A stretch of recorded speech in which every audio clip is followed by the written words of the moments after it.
Hey, what's up guys? It's Marf and welcome back to another Asphalt 9 video. Today I have some gameplay of the SSC Tuatara at max in its new multiplayer series that is going on right now. You can test drive this car in multiplayer with unlimited fuel and at its maximum stats, which is really awesome. So I definitely encourage everyone to go ahead and try it out. It's, well, let's just say it is one of the new kings of the game. That is definitely for sure. However, the question of is it a complete Jesco killer is kind of more complicated. And yeah, so I'm going to go ahead and talk about that in this video. And I'll talk a bit about the event, the very controversial event going on right now for the Tuatara. But again, first, I want to go ahead and talk about the Tuatara itself. Now, like I said, one of the big questions going into this was, is the Tuatara going to be the definitive Jesco killer? And so far, the answer seems to be no, but not disappointingly no or anything like that, just kind of a meh no sort of thing. It's not the best car in the game. It's not the worst S-Class car or anything like that. It's certainly up there. It will definitely be a new S-Class king, but it won't kill the Jesco anytime soon, and there's a couple of reasons for this. But mainly, let's look at the stats first, because if you look at the stats, they all look very similar to that of the Jesco. The top speed is only 6 kilometers an hour slower. The acceleration is actually 2 points faster. The handling is, I think it was a bit like 1 point below the Jesco, if I remember correctly, and the nitro is actually 4 points better than the Jesco. So on paper, they kind of trade blows in many of the stats areas, but the way you play with these cars is a bit fundamentally different from each other, because there are some differences you'll notice in-game that you won't see from the statistics. Now, the biggest one is obviously the handling, and I'll talk about that a bit later, but firstly, let's talk about the nitro, because the Tuatara definitely has better nitro efficiency than the Jesco. However, for a lot of people, it's not really going to be that noticeable, because most people have these cars at very low ranks, and at these low stars and low ranks, the nitro efficiency of both cars is pretty bad anyway, and the acceleration is okay in terms of both of these cars, but the Tuatara is slightly better. But again, it's not the most noticeable thing. It's not like the Remax acceleration or anything like that. So like I said, on paper, these cars definitely trade blows in, you know, what you would think it would be, but again, playing them are very, very different. And like I said, the second and biggest thing is the handling. Now, in terms of the handling, the Jesco is, well, a lot of people have been calling it floatier than the Tuatara. Now, let me explain a bit of a concept to you guys if you aren't too familiar with what's called a floaty drift. Basically, what a floaty drift is when you 360 right before a turn, or just in general when you turn on, like, let's say a bit of a like slope or something like that, what will happen is you'll notice one of your wheels, which is like usually the front wheel that is turning into the corner, is usually off the ground, and it won't, you know, you won't see the smoke coming out of that tire, and that means you've gone into a floaty drift.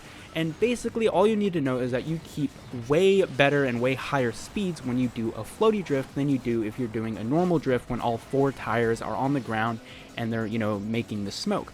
Now, floaty drifts help a lot for a number of reasons. Like I said, you keep a way higher speed, and therefore you can go faster around corners and get better times and things like events.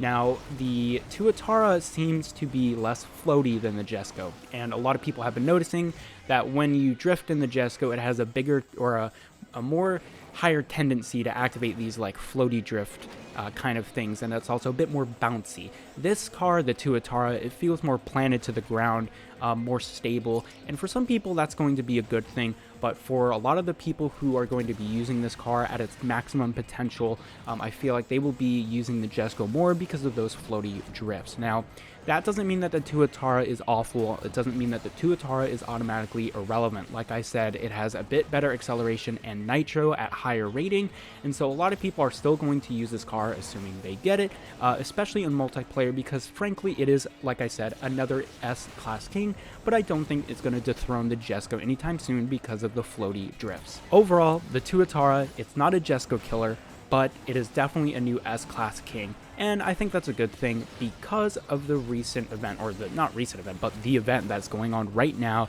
And yeah, it's a very controversial event for mainly one reason, and that is the only way to get the key is to get 500 conditions in the event, which is, I believe, all of the conditions, And the only way to get all of those conditions is you have to buy the Legend Pass. You have to have the C8 Stingray for this event in order to get those conditions, in order to unlock the Tuatara. Now, in addition to this, you also have a 3-star, or you also have to have a 3-star Bailey. I'll talk about that in a bit.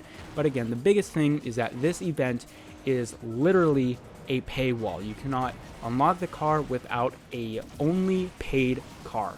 Now, this aspect is a first time for this game, because in previous events, whether or not it was super difficult to get the featured car, like the Avia was super difficult. You had to have a lot of cars at max golden, I believe. And some other events restricted a bunch of things behind a paywall, such as the Sion event. However, none of the events were ever strictly pay to get the car. Now, this is the first time that it's happening, like I said. And so it sets a pretty bad precedent for the next events, because now we know that Gameloft is willing to lock certain cars behind a paywall, regardless of if those cars are the featured Legend Pass cars. So I think, like I said, this is very disappointing. And, well, honestly, I have a lot of thoughts about the events, but Gameloft seems like they might be doing some different things with this event. Mina on the Discord, for example, has said they might return with the Bailey pack, so people who don't have a 3-star Bailey might be able to get a 3-star Bailey. Like, let's say for me, I only got a 2-star Bailey, and the only way to get a Bailey blueprint in this current event is to purchase the Stars and Stripes 3 packs, but they don't have guaranteed Bailey blueprints, so that's very disappointing. And I think a lot of people are going to not try and get the Tuatara because of this, but if they bring those packs back, I think some people will try and get it because of the guaranteed blueprints. So I want to wait out for a bit before I really dig deep into this event. I know some of you might want to hear my thoughts immediately, but just know that so far I am very disappointed in this event, but I do want to wait a bit longer to see what Gameloft does in regards to the community's feedback and stuff like that. Now, they did say they probably won't change anything because, you know, the event has already started. So, but yeah, I want to wait a bit before I really decide about this event, because at the current situation, if I am able to get a 3-star Bailey, I will probably buy the Legend Pass and get the Tuatara if I can. So yeah, I know some of you might be a bit upset to hear that I would buy the Legend Pass, but just, you know, understand that this is not me condoning free-to-play, or not free-to-play, I mean pay-to-win, but it's just me wanting a car. But again, I'll talk about the event maybe in a later video, depending on if Gameloft changes anything. So yeah, overall, the Tuatara, it's a new king, but it's not a Jesco killer.